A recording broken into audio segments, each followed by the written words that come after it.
എന്തുകൊണ്ടാണ് നമ്മുടെ വാഹനത്തിൽ ഇതുപോലെ പാഡിൽ ഷിഫ്റ്റേഴ്സ് വരുന്നത്? അതായത് പലപ്പോഴും നമ്മൾ ശ്രദ്ധിച്ചിട്ടുണ്ടായിരിക്കും ഇതുപോലെ രണ്ട് സ്റ്റിക്ക് ഇങ്ങനെ ഫ്രണ്ടിൽ വന്നിരിക്കുന്നത്, അതായത് പാഡിൽ ഷിഫ്റ്റേഴ്സ്.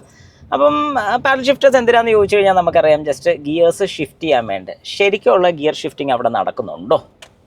അങ്ങനെ ചോദിച്ചാൽ നിങ്ങൾക്ക് ഇപ്പോൾ സംശയമായില്ലേ? ഹായ്, നമസ്കാരം. ഞാൻ രാകേഷ് എം ജി ടിപ്സിലേക്ക് എല്ലാവർക്കും സ്വാഗതം. എല്ലാവരും സുഖമായിട്ടിരിക്കുന്നു വിശ്വസിക്കുന്നു.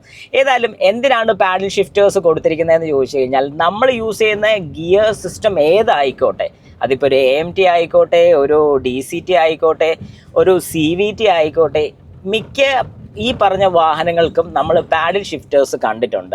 എന്നാൽ പാഡിൽ ഷിഫ്റ്റേഴ്സ് യൂസ് ചെയ്യുന്നത്, അതായത് കൃത്യമായിട്ട് യൂസ് ചെയ്യുന്നതെന്ന് പറയാം, ഇപ്പോൾ ഒരു DCT വാഹനം, ഞാനിപ്പോൾ യൂസ് ചെയ്യുന്ന ഒരു DCT വാഹനമാണ്. നിങ്ങൾക്ക് കാണാൻ സാധിക്കും ഇതൊരു DCT വാഹനമാണ്. ഇത് രണ്ട് രീതിക്ക് എനിക്ക് പാഡിൽ ഷിഫ്റ്റേഴ്സ് യൂസ് ചെയ്യാം. ഒന്നെങ്കിൽ ഈ ഒരു ഗിയർ ലിവർ നോബ് മാറ്റി പ്ലസ് ആൻഡ് മൈനസ് ചെയ്യാൻ സാധിക്കും, അഥവാ എനിക്ക് ഈ പാഡിൽ ഷിഫ്റ്റേഴ്സ് യൂസ് ചെയ്യാൻ സാധിക്കും. ശരിക്കും എന്തിനാണ് പാഡിൽ ഷിഫ്റ്റേഴ്സ് യൂസ് ചെയ്യുന്നതെന്ന് ചോദിച്ചു കഴിഞ്ഞാൽ, ഒരു കയറ്റമൊക്കെ കയറുകയാണ്, അല്ലെങ്കിൽ നമ്മൾ ഡ്രൈവ് ചെയ്യുന്ന സമയത്ത് നമ്മുടെ ഇഷ്ടത്തിന് ഗിയേഴ്സ് ഷിഫ്റ്റ് ചെയ്യണമെന്ന് എപ്പോൾ തോന്നുന്നു, അന്നേരമാണ് നമ്മൾ പാഡിൽ ഷിഫ്റ്റേഴ്സ് യൂസ് ചെയ്യേണ്ടത്. അതിപ്പോൾ ഒരു ഡ്രൈവ് മോഡിലാണെങ്കിൽ പോലും, ഞാനിപ്പോൾ ഒരു ഡ്രൈവ് മോഡിലാണ് ഈ വാഹനം ഓടിക്കുന്നത്. നിങ്ങൾക്ക് കാണാൻ സാധിക്കും ഇതൊരു D മോഡിലാണ് ഞാനിപ്പോൾ ഓടിയിരിക്കുന്നത്, അല്ലെങ്കിൽ എനിക്ക് വേണമെങ്കിൽ സ്പോർട്സ് മോഡ് ഇടാം.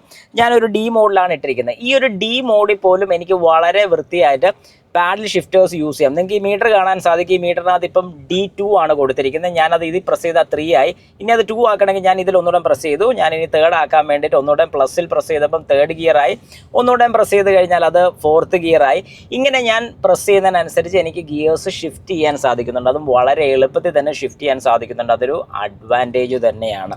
അപ്പോൾ ഇതിനകത്ത് നമ്മുടെ മെയിൻ അഡ്വാൻറ്റേജ് എന്ന് പറഞ്ഞാൽ, നമ്മളിപ്പോൾ ഒരു കയറ്റം കയറുകയാണ്. കയറ്റം കയറുന്ന സമയത്ത് ഒരു തേർഡ് ഗിയർ ഇടാനുള്ള ഒരു സ്പീഡ് എത്തിയിട്ടുണ്ട്. പക്ഷേ വാഹനം നമ്മൾ കൂടുതൽ ആക്സലറേറ്റ് ചെയ്യുന്നുള്ളതുകൊണ്ട് ഒരു കാരണവശാലും തേർഡിൽ ഷിഫ്റ്റ് ചെയ്തൊന്നും വരത്തില്ല. പക്ഷേ നമുക്ക് തേർഡ് ഗിയർ ഇടണമെന്നുണ്ടെങ്കിൽ നമുക്ക് ഇവിടെ പാഡിൽ ഷിഫ്റ്റേഴ്സിൽ പ്ലസ് പ്രസ് ചെയ്ത് കഴിഞ്ഞാൽ ഗിയർ ഷിഫ്റ്റ് ചെയ്യാൻ സാധിക്കും, ടോപ്പിലോട്ട് ആക്കാൻ സാധിക്കും.